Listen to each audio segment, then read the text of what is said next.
adalah ia, Ririn, gadis kecil nan cantik berusia 10 tahun yang tinggal di perkampungan kumuh, tempat para pemulung tinggal di Keranggot, Cilegon.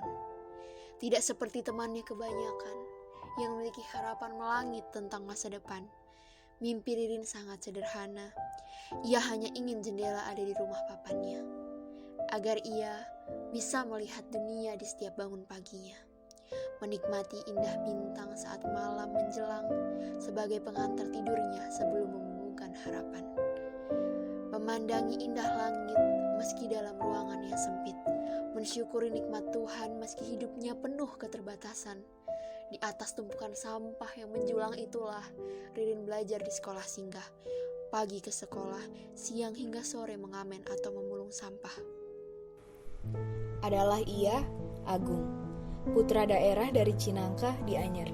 Si otak jenius itu harus merelakan pendidikannya terputus, sebab biaya adalah kendalanya yang utama.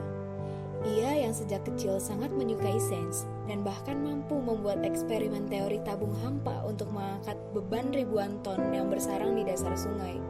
Mau tidak mau harus menelan pil pahit.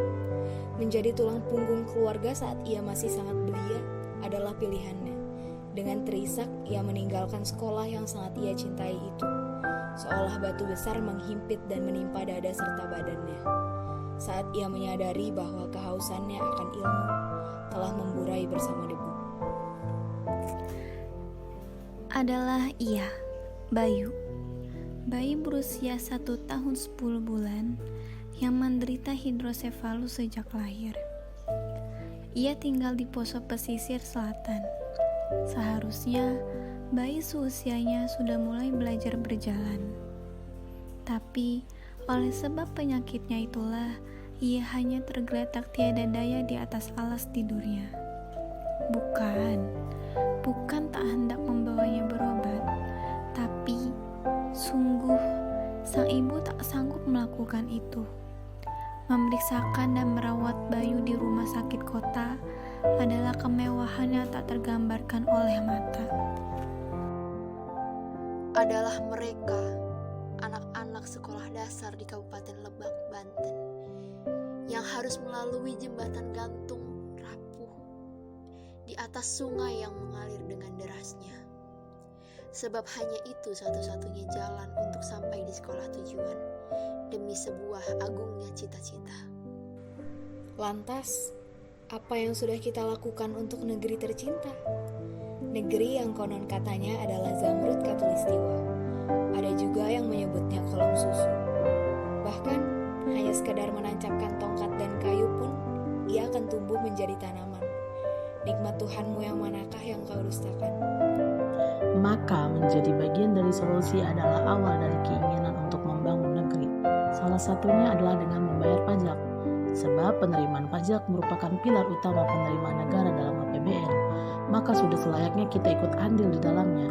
Menghitung, membayar dan melaporkan pajak dengan benar adalah bukti bahwa kita mencintai negeri.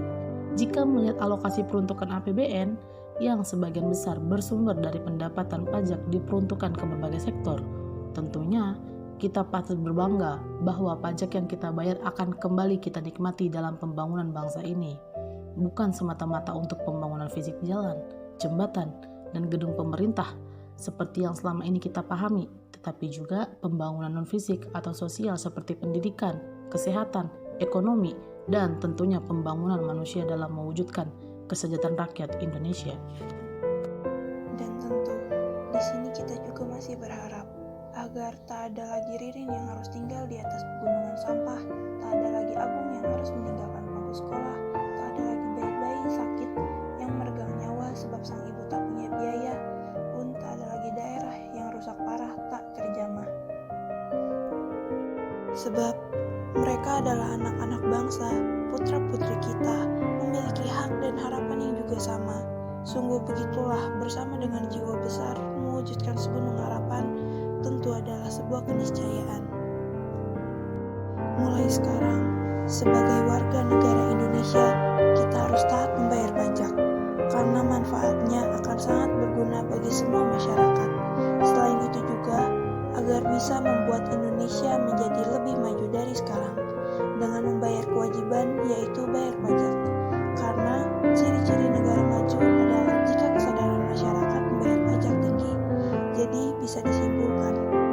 bahwa pajak tersebut berasal dari rakyat, oleh rakyat,